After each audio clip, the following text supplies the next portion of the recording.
선거 얘기 좀 들어가죠. 구체적으로 그 부산 북갑 선거 말입니다. 네. 그 어떤 선거에서는 골든 크로스가 일어났다 이런 경우도 있고 어떤 경우에는 그 누가 누군지 어떻게 혼돈의 장이다 이런 조사들이 나오는데 우선 저희가 미리 준비한 부산 MBC가 한겨레 리서치에 의뢰해서 부산 북구 갑 그 지역의 유권자 584명을 상대로 합니다. 오차 범위가 플러스 마이너스 4.1%죠. 그 결과를 보면 5월 4일에 발표를 했습니다. 저기 보시는 바와 같이 하정우 후보 34.3%, 한동훈 후보 33.5%, 0.8%포인트 차이니까 뭐 아주 완전히 초접전이죠. 네. 박민식 국민의힘 후보는 좀 떨어졌어요. 오차범위 바깥으로 약간 밀려났습니다. 그리고 이어서 그 당 지지도를 보면 그 민주당은 39.1%, 국민의힘이 37.6%입니다. 이래서 역시 초박빙 상태가 MBC 조사에서 그렇게 나왔는데 이것만 보면은 아주 뭐 그 골든 크로스가 일어날 것 같습니다. 자, 근데 또 다른 조사가 또 다른 얘기를 하고 가리키는 조사가 또 어제 SBS에서 났다고 하는데 이 부분은 우리 윤희석 대변인께서 아주 잘 연구가 되신 것 같아요. 한번 소개해 주시겠습니까? 앞서 말씀드린 그 부산 MBC 여론조사하고 기간이 똑같아요. 조사 기간이. 아, 그래요? 5월 1일부터 3일까지 한 거고 앞에 거는 ARS고 이거는 전화 면접입니다. 그리고 샘플 숫자는 조금 차이가 나긴 해요. 앞에 거는 580이 조금 넘고 여기는 500입니다. 그런데 이제 결과가 너무 달라서 자, 하정우 38, 박민식 26, 그리고 한동훈 21 이렇게 나왔어요.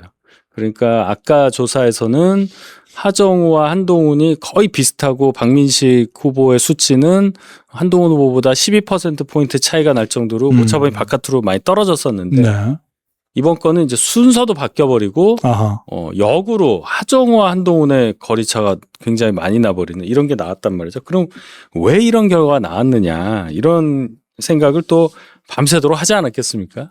그 말씀 이제 해주시는데 그 사이에 제가 말씀드리죠. 이 두 개의 여론조사 MBC와 SBS 모두 중앙선거 여론조사 심의위원회 그 홈페이지에 들어가서 그 오차범위라든가 응답률이라든가 조사법이라든가 이런 거를 살펴주시면 더 분석과 전망에 도움이 될 것 같습니다. 그래서 말씀하시죠. 일단 앞에 조사의 정당 지지율은 2%도 차이가 안 나요. 39대 37 정도 납니다. MBC 조사. 예. 근데 SBS 조사에서는 44대 33이에요. 일단 그걸 감안하고 보셔야 합니다. 그렇게 응답한 분들을 대상으로 후보자들을 본 거라는 거 그렇게 보셔야 할 거고 그러면 지금 상황에서 부산에서 정당 지지율이 11%포인트 차이 날 정도로 벌어져 있을까? 거기에 대한 판단은 각자 하시면 될 것 같아요. 예. 그다음 이제 두 번째는 ARS와 이 전화 면접의 상황을 봐야 되는 거예요. 일반적인 어떤 뭐 국정 관련한 얘기라든지 뭐 대통령 지지율 관련한 거, 정당 지지율 할 때는 저는 전화 면접이 훨씬 정확하다고 생각을 해요. 왜냐하면 정치 고관 요청이 많이 가게 되면 좀 쏠릴 수가 있다는 것이 정설이니까요. 근데 지금 이 단계에서는 이 부산 북갑에서만 지금 선거를 하고 있잖아요. 그 다음에 그러면 이 유권자를 대해서 요 지역의 12만에 해당하는 유권자들에 대해서만 해당하는 의견을 뽑아서 분석하는 게 맞는 것일 텐데 휴대전화만 가지고 응답할 수 있는 사람이 전체 모집단을 커버할 수 있느냐부터 생각을 해야 해요. 그래서 앞에 조사에서는 집 전화, 유선 전화를 15%를 넣었어요. 그럼 집에서 전화를 받는 분이 누구냐를 생각을 할 때 그게 훨씬 더 정확한 모집단 샘플링 추출이 될 수 있다. 이제 이런 말씀까지만 드리겠습니다. 왜냐하면 너무 길어져서. 오케이. 거기에 제가 두 가지를 더 하셔서 말씀드릴 게 있는데 일단은 두 회사의 질문지를 제가 비교를 해봤어요. 아, 질문지도 보셨어요? 조사 기간이 똑같잖아요. 5월 1일부터 5월 3일까지. 아, 질문지. 저는 일반적으로는 앞서 윤희석 대변인께서도 말씀해 주셨듯이 전화 면접 조사가 정치 저관여층까지 표집하기가 더 좋은 방식이라고 생각합니다. 일반적으로는. 그런데 이게 이제 질문이 길잖아요. 그러면 중도의 응답을 이탈할 요인이 높아져요.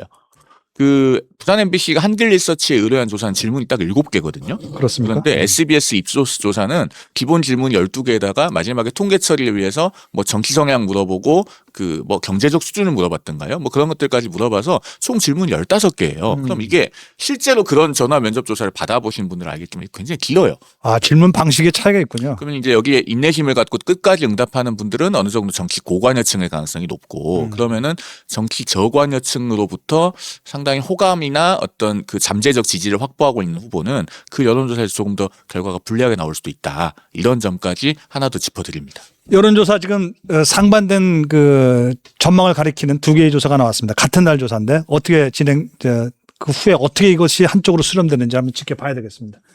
결국은 질적으로 보자면 2가지인 것 같아요. 한동훈과 하정우, 한동훈의 골든크로스가 1, 2위 차이가 골든크로스가 일어날 것이냐. 또 하나는 역시 안정적으로 본다면 이 아예 후보가 단일화가 되면 그거는 승리할 수 있다. 야권이. 이 2가지 포인트인데 자, 그 골든크로스 가능성, 그다음에 두 후보의 단일화 가능성 이걸 좀 전망해 줄 수 있어요? 네. 일단 두 조사가 굉장히 많은 다른 점을 갖고 있음에도 확실히 하나 있는 것은 보수 후보 2분의 표를 합친 거하고 하정우 후보의 표하고 비교해 볼 때 합친 게 훨씬 높더라. 산수죠. 예, 산수로 보면 그렇더라. 그러니까 하정우 후보 단독으로는 이길 수 있다라고 말하기 어렵다는 거예요. 또 보수 지지층 입장에서는 후보가 한 명 나오면 무조건 이기겠네 이렇게 기대를 가질 수밖에 없는 거예요. 그건 확실한 것 같아요. 네. 그러면 하정우 후보는 하정우 후보대로 하라고 하고 2분의 보수 후보가 다 나왔을 때 한 분이 하정우를 이길 수 있느냐 여부가 말씀하신 골든 크로스인데 그 가능성과 그냥 합쳐 한 명으로 나와 단일화해라고 하는 그 여론과 어떤 게 맞겠느냐, 네. 상황이 어떻게 전개되겠느냐. 아마 선거가 다가오면 다가올수록 2분의 지지율 차이를 감안하더라도 네. 한 사람으로 나가라는 목소리가 아마 안팎에서 엄청나게 세질 겁니다. 무시무시하죠. 그 압력이라는 게. 그렇죠. 그러니까 전체 보수의 한성을 늘리기 위해서 하정우를 이기기 위해서라는 대의 명분이 훨씬 앞서니까요. 근데 이제 거기에서는 그럼 누구로 단일화 할 거냐, 어떤 방법으로 할 거냐, 뭐 이런 것들이 작용을 한단 말이죠. 그래서 그거는 어떤 뭐 당이 국민의힘에서 이제 박민식 후보 공천했으니까 당에서 나선다거나 이러기는 어려워 보여요. 당에선 당연히 단일화하지 말라고 하겠죠. 이거는 후보 차원의 결단밖에는 남은 거 없다. 그렇군요. 물론 2분이 어떻게 생각할지 저는 모릅니다. 그거는 당사자들이 결정하실 일이다. 아는 게 아니라 그 박형준 부산시장이 어제 그런 말씀을 하시더군요. 그 어디 기사에 났는데 당 차원에서의 단일화를 서로 기대하지 마라. 결국 후보 차원의 단일화. 그것이 최대한이다. 이제 이렇게 얘기를 한 것 같은데. 우리 변호사님 어떻게 보셨어요? 아니 저는 이 부산 북구갑 지역은 이른바 아래로부터의 단일화, 그러니까 아래로부터의 단일화. 유권자들의 표에 의한 자발적 단일화가 될 거라고 하는 매우 일관된 전망을 갖고 있습니다. 아하. 그리고 그건 왜 그렇게 보는가 하면 이번에 국민의힘의 부산 북갑 지역 공천 면접 과정에서도 공천 받으면 단일화 할 거냐 이걸 굉장히 집중적으로 물어봤다고 하잖아요. 그러면은 그 후보들이 단일화하는 상황을 중앙당에서도 아마 용인하지 않을 겁니다. 특히 장동혁 대표가 하겠습니까? 그러니까요. 그래서 후보들의 생각과 관계없이 그렇게 될 건데 그러면은 이 지역의 유권자들은 투표가 임박해 올수록 생각을 하겠죠. 누구를 찍어야 민주당 후보의 당선을 막을 것인가. 더더군다나 이런 공소 취소 같은 큰 이슈가 불거진 상황에서는 그렇습니다. 이 부산 북갑 지역에서 민주당 후보가 당선되면 공소 취소를 하라는 일종의 면죄부를 주는 것과 다름없다라는 점까지 생각을 하시게 될 거예요. 그런데 여기서 이제 한 가지 더 생각해야 될 것은 이 부산 북구갑이라고 하는 지역이 인구 이동성이 그렇게 높지 않은 지역입니다. 인구 이동성. 그러니까 전재수 전 의원 같은 사람이 굉장히 스킨십 좋게 하고 뭐 다 형님 누님 이렇게 부르고 다니고 밀착 행보를 하는 것이 본인의 선거에 도움이 되는 그런 원동력이 됐던 이유가 있는 거예요. 자, 그러면은 이 지역의 유권자들은 박민식 전 의원이 출마했던 선거를 여러 번 겪어봤어요. 예. 그리고 전재수 전 의원과의 완벽한 양자 구도에서 이 박민식 전 의원이 2번 패하는 것을 경험해본 유권자가 상당수 있습니다. 그러면은 양자 구도에서도 2번 실패해서 다른 지역에 갔다 온 분을 3자 구도에서 선택했을 때 이게 당선 가능성이 있느냐? 여기까지 생각이 미칠 가능성이 높아요. 그러면은 최소한 엇비슷하게 나오는 상황이 됐을 때 이미 양자 구도에서도 안 됐던 후보보다는 차라리 새로운 카드를 선택해 보는 게 더 가능성이 높지 않겠냐. 여기까지 저는 부산 북구갑 그 유권자들의 높은 정치 의식이 미칠 수 있다. 이렇게 보고 있습니다. 지켜보시죠. 그 정청래 대표 말입니다. 네. 지난 주말에 2박 3일간 그 뭐 대구, 부산, 뭐 포항 이렇게 다 부산까지 경남까지 훑었는데 특히 하정우 후보와 같이 다니는 거는 기사 세과 시에는 성공한 것 같지만 또 어두운 면도 좀 있더라고요. 이른바 뭡니까 오빠 스캔들인데 한번 그 저 화면 좀 보실까요? 예. 시장을 돌아다니던 정 대표와 하 후보는 한 초등학교 1학년 여자아이에게 말을 겁니다. 여기 정우 오빠. 오빠 해보여. 오빠 해봐요. 하 후보도 자신을 가리키며 오빠라고 거듭니다. 올해 48세인 하 후보를 오빠라고 부르라고 종용하는 모습에 낯뜨겁다는 반응이 잇따랐습니다. 8살 여아에게 그 48살 성인한테 아저씨라고 부르자. 정 대표가 제안하고 하 후보가 예스 했어요. 송 대변인, 그 지금 아동의 정서적 학대 이런 혐의로 고발까지 당했어요. 하 후보가. 이거 왜 이런 일이 뭐 한두 번도 아니고 계속 벌어진다고 보십니까? 그러니까 기본적으로 이 하정우 후보가 국민과 만날 준비가 안 되어 있는 분이라고 생각합니다. 네. 그리고 국민과 만날 준비가 안 되어 있다는 거는 결국 정치를 할 준비가 안 되어 있다는 거죠. 준비가 안 된 후보를 급조해서 내보낸 당연한 후과를 맞고 있다 이런 네. 생각이 들고, 저 오빠 문제는 사실은 그 행위 자체도 잘못된 거지만 그 이후의 대처가 더 잘못됐어요. 네. 그러니까 논란의 중심에 아이가 서서 죄송하다라고 하는데 정청래 대표하고 하정 후보가 똑같은 워딩을 했습니다.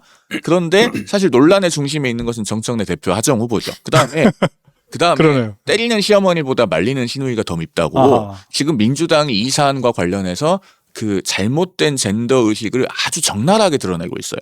어제 그 김광민 민주연구원 부원장 네. 어떤 얘기를 했습니까? 그분 변호사 출신인가요? 지금도 변호사입니다. 그 이화영 전 경기평화부지사의 변호인을 하면서 했었죠. 그 연어술 파티 그 얘기도 아주 그렇죠. 강조하고 그런데 그 변호사죠. 예. 이분이 본인 페이스북에 이틀 전에 뭐라고 올렸냐면은 본인 머릿속이 온통 음란마귀로 가득 차 있으니 나이 차이 나는 남녀가 부르는 평범한 호칭조차 섹슈얼하게 들리는 것 아니냐 이렇게 썼어요. 아, 진짜요? 아니 그렇게 썼어요 페이스북에. 그러면서 무슨 뭐 자글 악강까지 인용해가지고 글을 썼다가 내렸습니다. 아니 그런데 어머니. 이 장면을 많은 국민들께서 보셨어요. 그리고 어떻게? 딸 가진 부모님들은 정말 소스라치게 놀라는 장면인데. 음란막이라 그랬다고? 예. 그런데 그런 그럼 그거 비난하는 사람 다 음란막이 아니 서로 잡힌 그러니까요. 거예요? 그리고 나이 차이 나는 남녀가 부르는 평범한 호칭? 아니 정청래 대표는 60이 넘었고요. 하정 후보는 올해 한국 나이도 50입니다. 8살 여자아이에게 오빠라고 부르라고 하는데 나이 차이가 50살이 넘거나 40살이 넘어요. 이게 말이 됩니까? 정청래 대표가 뭐 선거 베테랑인 건 맞겠는데 왜 이렇게 가는 데마다 마이너스 되는 혹대주로 갔다가 혹을 붙이고 오는 것 같은데 뭐 글쎄 그분의 인생을 어떻게 보세요? 보면 되잖아요. 정청래 대표 인생을 보아라. 60이 좀 넘은 분인데 적어도 한 40년 이상을 정치를 한 사람이에요. 대학 때부터. 아주 과격한 정치 했었잖아요. 네. 뭐 불도 지르고 뭐 어디 부산 미 방화원 사건입니다. 예. 대사관절 넘어갔어요. 이분은. 대사관절 죄송합니다. 불을 질렀어. 방화가 넘어간 분이군요. 예. 아주 1980년대. 강력하게 투쟁했던 분이고 그 이후로 정치에 들어와서도 우리가 뭐 여러 가지 봤잖아요. 민주당 최고위원회에서 선배 최고위원을 능멸한 공개적으로 그런 것도 잊을 수가 없어요. 그러니까 이분이 인생이 공천, 당선, 권력 확보 이거로만 점철되어 있기 때문에 일반적인 교양과 상식을 갖출 만한 내공이 없다. 저는 그렇게 개인 평가를 하고 이분이 저는 한 번 더 했으면 좋겠습니다. 뭘 당권을요? 당대표를? 민주당은 정말 대표를 잘 뽑았다고 제 입장에서는 생각을 해요. 보수 입장에서는 한 번 더 당선이 되셔서 그런 식으로 정치했던 사람이 권력을 갖게 될 때 얼마나 큰 폐해를 국민께 끼치냐를 다시 한 번 더 증명해 주시길 바라요. 국민들께서 이걸 아셔야 됩니다. 그냥 바람 따라서 후보로 나왔으니까 선거를 통해서 당선시켜서 뭐 국회 보내고 하니까 이 사람이 결국 4선이죠 지금. 4선 돼서 당대표까지 하고 있잖아요. 여당 대표. 근데 가가지고 후보 도와준다 하면서 하는 행위가 저 정도란 말이에요. 뭘 잘못했는지도 모르고 오빠라는 말도 이번에 처음 쓴 게 아니에요. 정청래 대표가요? 본인 선거 2년 전 선거에서도 또 젊으신 분들한테 그런 얘기 했다가 문매를 맞았던 게 있으니까 이거는 인식 속에 이렇게 해도 된다고 생각하는 게 있으니까 과연 이러한 인식을 갖고 있는 분이 우리 사회에서 리더로서 존속하는 게 맞느냐 여기에 대해서 우리가 무겁게 받아들여야 한다. 저는 그렇게 봅니다. 그 리더의 자격, 당 대표의 자격 이 부분에 관해서는 우리가 언제 또 다시 한번 논의할 기회가 있을 것 같습니다. 그 국민의힘에는 또 장동혁 리스크가 또 더 좋습니다. 그 박형준 시장 선거 개소식에 참석한 아주 유명한 고전적인 장면이 됐는데 거기 가서 이 행사는 부산시장 후보 사무실이 개소식이 아닙니다. 개소식이 아닙니다. 이랬죠. 예, 그랬죠. 국민의힘의 출정식입니다. 뭐 이래가지고 좀 놀랐는데 그날 장면 조경태 의원과 장동혁 지지자들 사이에 벌어진 일종의 난장이었어요. 그거 한번 보실까요? 예. 저희가 좀 가만히 좀 있으세요. 비상계엄은 잘못된 거예요. 장동혁 대표 연호하는 분들은 빨리 집에 가세요. 우리는 하나가 돼야 됩니다, 여러분. 적어도 선거 끝날 때까지 절대 안에서 서로에 대해서 뭐라고 하지 마세요, 제발. 아이고, 저 박형준 시장 그 점잖은 분이 저렇게 그 주먹을 쥐고 흔드는 모습은 처음 보는 것 같습니다. 선거가 무섭고 절박하네요. 예. 어떻게? 본인 잔치였잖아요. 예. 잘해서 내가 이제 개소식하고 이제 역전 가자. 그렇게 당지도부 불렀는데 당대표가 와가지고 이건 개소식이 아니고 출정식인데 그러면서 이제 본인 하던 얘기 계속 우리는 뭉쳐야 하는데 뭉치는 기준에 대해서 이상한 얘기하고 그러나 조경태에 올라와서 또 소란이 있으니까 얼마나 기분이 안 좋겠어요. 그래서 박형준 의원 지금 저렇게 화내시잖아요. 그 이후의 장면이 굉장히 인상적이에요. 네. 다 같이 이제 손잡고 만세 부르면서 사진 찍어야 되는데 그 동영상 보시면 아실 건데 장동혁 대표가 그러니까 본인이 중앙에 있어야 되잖아요. 후보. 장동혁 대표가 그러니까 박형준 후보가 가운데 있어야 예. 되고. 그다음에 뭐 왼쪽은 뭐 명예선대위원장 김문수 후보 뭐 이렇게 해야 되는데 자꾸 김문수 후보를 장동혁 대표 쪽으로 밀어요. 아, 그래요. 가운데 쓰시라고. 그래요. 같이 있기 싫은 거죠. 얼마나 미웠으면 당대표하고 옆에 있기 싫어하는 그런 후보의 모습을 봤잖아요.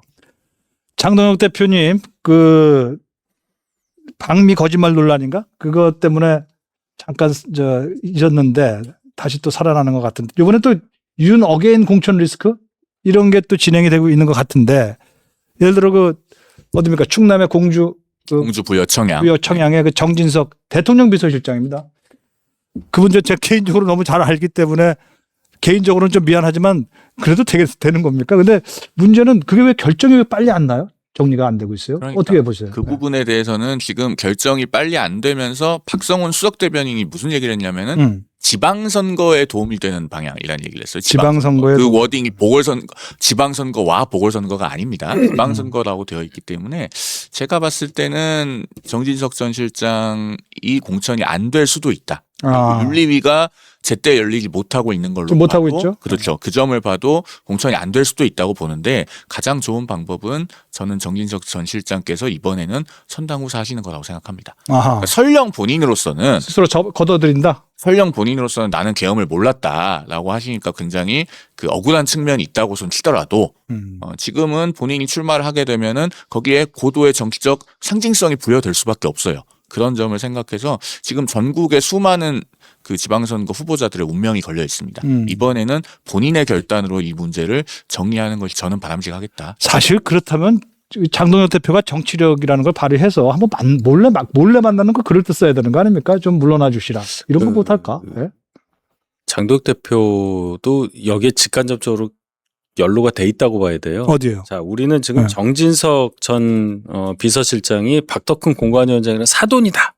거기서부터 이제 시작된 얘기잖아요. 공관위원장이 사돈이니까 공천 되겠네, 준비하겠네 했더니 그렇습니다. 진짜 출마 선언을 하네 이렇게 됐는데 절차상의 문제가 있잖아요. 윤리위원회에서 뭔가 클리어가 돼야 복당도 되고 공천 시청으로 가는 건데 공천 절차로 지금 이 앞에서 지금 막히고 있는 거죠. 그렇죠. 그러니까 본인은 만약 공천 안 해주면 나는 무소속으로 나가겠다라고 얘기를 하고 있어요. 그렇습니다. 근데 이 과정에서 김태흠 충남지사 후보가 관둔다면서요. 야, 된다고 했죠.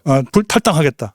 이분 공천하면 내가 탈당하겠다 이렇게 된 상태예요. 근데 김태흠 지사는 김태흠 후보는 장동혁 대표의 지역구의 전임자 물려준 사람이지. 이 상관관계가 있다고 그렇구나. 저는 생각을 해요. 그러니까 장동혁 대표가 정진석 위원장 만나서 얘기하기도 애매한 거죠. 그리고 장동혁 대표 입장에서는 김태흠 후보가 훨씬 더 위압감이 느껴지겠죠. 그렇죠. 2년 후 선거를 생각해 보세요. 만약 이 선거가 잘못될 경우에 김태흠 지사의 선택은 어떻게 될까요? 다시 내려오는 거지 뭐. 보령 장동혁 대표 지역구로 보령으로 지역구를 본인이 지킬 수가 있을까요? 상전이네요. 김태흠 지사가. 당전까지는 아닌데 그런 함수 관계가 있더라. 이런 말씀을 소개해 드립니다. 한 번 더 얘기하면 근데 또 부산에는 또 한바탕 그 한동훈 그 친한계 의원이라고 할 수 있습니까? 한지아 의원 등을 비롯해서 한바탕 또 징계 소동이 또 벌어지는 겁니까? 뭐 아주 상당히 강하게 얘기하던 것 같아요, 장 대표가. 어떻습니까? 원칙이 없습니다. 지도부가. 자, 그러면 무소속인 사람을 지원하면 안 된다는 건지 무소속인 특정인을 지원하면 안 된다는 건지부터 얘기를 해야 돼요. 뭐 한덕수 전 총리 대선 나왔을 때 지원했다는 얘기는 이제 고전이 됐으니까 뭐 안 하겠습니다만 예를 들어 지도부의 일원이 김재원 최고위원이 경북 지역에 본인 고향에 출마한 무소속의 경북 도의원 후보의 손을 잡고 지지 선언을 했어요. 네. 그럼 그 무소속인 분은 뭐가 되느냐? 결론은 한동훈만 지원하면 하여간 걸리는 거다. 아하. 지원을 하더라도 한동훈만 아니면 안 돼. 뭐 이렇게 되는 겁니다. 그러니까 원칙이 뭔지에 대해서라도 먼저 천명을 하고 징계를 하든지 말든지 해야지. 도대체 이런 정치 행위에 대해서 본인들은 어떻게 생각하는지 송원석 원내대표가 처음 말씀하셨댔잖아요. 송원석 원내대표도 한덕수 전 후보 지원하는 분의 명단 안에 무소속 후보인데. 이거 어떻게 해결하려고 그러십니까 이거? 예, 지금 텅 빈 충만이라는 그 우리 시청자분 2만 원 쏴주셨습니다. 2천만 원 같습니다. 감사합니다. 고맙습니다. 윤희석 이렇게 썼어요. 윤희석 송영훈님 보수의 품격을 제대로 보여줍니다. 참 고맙습니다. 아, 열심히. 감사합니다. 그 우리 대변인 이제 변호사님 그 이제 정청래 그리고 장동혁 이 두 분이 이 정치판 전체 지방선거 판을 아주 내부에서 흔들어 놓는 그 주범처럼 되어 있는데 그래서 뭐 정청래 대표한테는 추풍령 이념을 가지 말라. 남하지 마라. 이런 얘기 들었죠. 그다음에 우리 장동혁 대표한테는 홍길동처럼 출몰하지 하는 걸 멈춰달라. 두 사람들 왜 이렇게 좀 속물처럼 한번 표현해볼까요? 이렇게 설치는 겁니까? 아니, 무슨 노리는 게 있어요? 아니, 두 이게요. 사람이? 약간 양비론처럼 들릴 수 있겠지만 저는 이 부분이 이 분석에서 꼭 빠져서는 안 되는 부분이라고 생각하기 때문에 네. 말씀을 드리는데요. 정청래 대표나 장동혁 대표나 다 지금 자신의 정치적 이익이 당의 정치적 이익보다 앞서는 상황입니다. 아하. 그러니까 계속 오버를 하는 언행을 보여주고 그래서 뭐 추풍령을 넘어가지 마라. 그다음에 국회 밖으로 나오지 마라. 이런 이야기들이 나오는 거예요. 그렇죠. 근데 그 뿌리는 어디 있습니까? 이재명 모델에 있는 거예요. 이재명 모델. 그러니까 22년 대선에 낙선하고 나서 곧바로 전당대회 나와서 민주당 대표가 되고 당을 완벽하게 자신의 당으로 사당화시키고 공천에서 비명횡사 공천, 친명횡재 공천으로 전부 친명계 일색으로 만들어 놓고 그다음에 역임을 해서 대선 후보까지 간. 그 이재명 모델을 정청래 대표나 장동혁 대표나 벤치마킹하고 있는 거예요. 그런데 이재명 모델은 원래는 성공할 수 없는 모델이었습니다. 왜? 24년 총선 과정에서 사실은 당시에 윤 전 대통령의 여러 가지 실책들이 있었어요. 그런 어떤 자충수가 없었더라면 민주당이 총선에서 그런 비명행사 공천을 하고도 이겼다는 보장이 없어요. 그리고 이재명 대표 본인의 사법 리스크가 있었잖아요. 네. 계엄이 없었다면 피선거권이 날아갔을 겁니다. 그러니까 성공할 수 없는 모델이 아주 여러 가지 운이 맞아 떨어져서 아주 극히 이례적으로 성공한 거예요. 그런데 이걸 벤치마킹 하려다 보니까 굉장히 많은 무리수들이 나오고 있다. 그렇군요. 그리고 결국에는 양당 대표 모두 이런 것을 추구하면은 성공하기 힘들다라는 말씀을 드리는 겁니다. 선거보다는 당권 그 얘기를 하시는 것 같은데 왜 그런 일이 벌어집니까? 이 두 분. 말씀하신 대로 이제 본인만 생각하는 거예요. 어쨌든 그 진영 전체를 생각하는 마음이 앞서야 하는 건데. 네. 장동혁 대표만 해도 자, 정청래 대표는 위에 대통령이 있다고 치더라도 제1야당의 국민의힘의 당대표면 보수 전체의 리더라고 봐야 됩니다. 예. 근데 지금 보수 전체를 리더할 만한 행동을 지금 하고 있나요? 방미 관련한 논란만 하더라도 도저히 있을 수 없는 행위를 한 거잖아요. 근데 본인은 잘못한 게 없다고 계속 강짜를 부리다가 뭐 거짓 해명 뭐 이런 논란까지 번졌단 말이죠. 그렇군요. 그리고 지금 후보들에게 전혀 환영받지 못하고 있는 상황. 근데 본인은 내가 어떻게 하면 당권을 유지할 수 있을까? 여기에만 천착한 나머지 내가 이렇게 하면은 표가 어느 정도 확보가 되고 당원들 구성이 이렇게 되니까 나는 뭘 해도 재신임 투표라든 다시 전당대회에 나가든 연임해서 28년 총선 공천권을 확보하고 30년 대선까지 바로 직행한다. 이 생각을 하고 있을 거예요. 2030년을 향한 집념. 네. 그 열망이 지금 눈앞에 지방선거 후보자들을 아주 괴롭히고 있는 형국입니다. 예, 어느덧 1시간이 훨씬 넘어가고 있네요. 예. 이제 저희 프로그램 오늘 마칠 순서가 됐는데 그 모든 국민은 법 앞에 평등하다. 우리 헌법 11조 1항입니다. 사회적 특수계급의 존재는 인정되지 아니하며 어떠한 형태로도 이를 창설할 수 없다. 헌법 11조 2항이죠. 예, 재판에 계류되어 있는 이재명 대통령 사건을 아예 없었던 것처럼 하자는 이른바 공소 취소 특검법이 전국을 강타하고 있습니다. 민주당 정권이 무슨 명분을 갖다 붙인다 해도 이 법안이 대한민국 헌법 11조 1항과 2항을 위반하고 있다는 사실은 변치 않을 겁니다. 예, 이 대통령을 포함해 이 법을 추진한 사람들, 훗날 헌법을 위반해 국민의 신임을 배신했다. 이런 헌법재판소의 판결을 받지 않기를 바라는 바람 간절합니다. 예, 지금까지 윤희석 전 대변인 그리고 송영훈 변호사님 함께했습니다. 감사합니다. 네.